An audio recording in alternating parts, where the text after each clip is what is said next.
Greetings from Snake Mountain Boatworks on Saturday, February 20, 2021. Here's an update on our 1941 19-foot Chris Craft Barrelback. Since the last update, as you can see, we've replaced both the aft deck, the foredeck, and the entirety of the engine hatch covers. Why am I saying 41 and not 42? Because the owner has a build sheet from Chris Craft, from Algonac, that clearly stipulates that this boat was manufactured in 1941. Never mind all of you who are asserting and pillaring me for calling it a 1941, and don't I know that Chris Craft didn't introduce this model till 1942. Well, guess what? Chris Craft introduced this boat in 1941. The owner has the paperwork to prove it. The decking on the foredeck, aft deck, and engine hatch doors was just too random. Most of it was not screwed down, as was the case throughout most of the hull, and we're not finished yet. Every place you see a bung sticking out is a countersink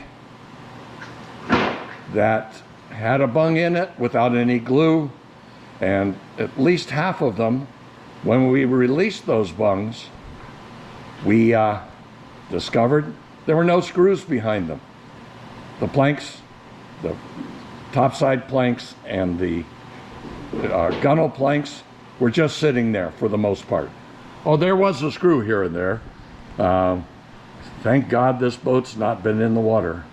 So we have, at this point, replaced, refastened pretty much all of the starboard topsides, the gunnels on starboard, half the gunnels on port. We have refastened, and this is of course the initial fitting, the foredeck and aft deck planking. The engine hatch door planking has been refastened, but we have not bunged it yet.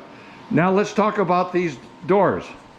I can't tell you how many calls I got from people saying, "Stupid dummy, dummy, dummy, you got the doors in backwards." Well, I'll tell you what, long before we shot that video, we switched and swatched and tipped and tapped, turned and flipped these doors every which way in every combination possible.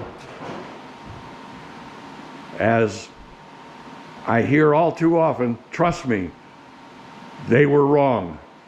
It was not us putting them in the wrong way. So we have remade them, and we will bung them next. We still, of course, have to do all the finished and final sanding and fairing and fitting, but at least they're right.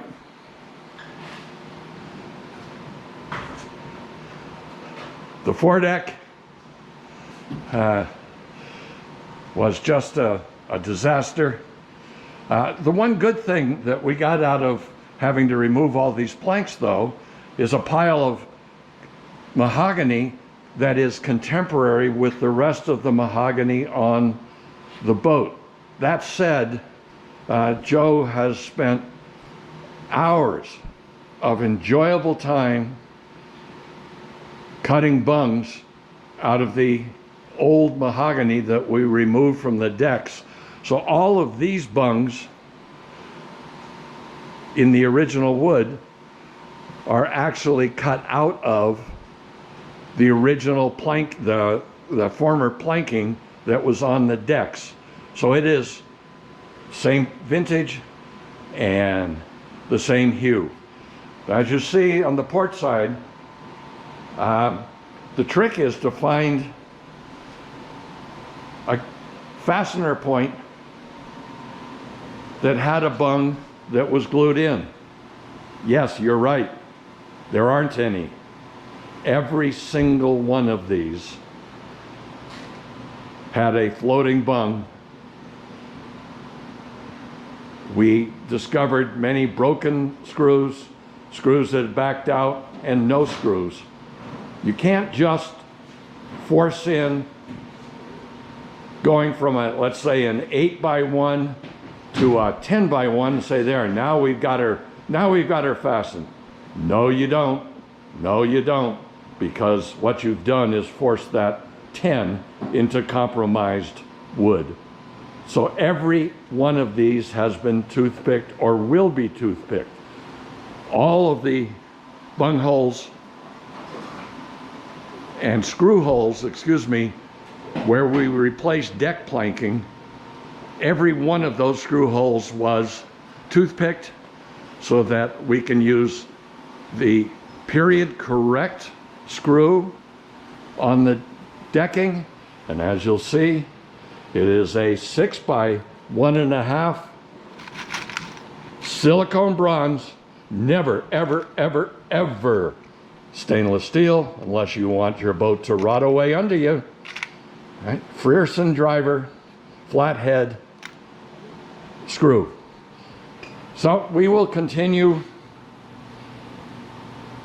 bunging and filling. We've got everything refastened at this point, and the next step on the port side is to fill all these countersinks with bungs.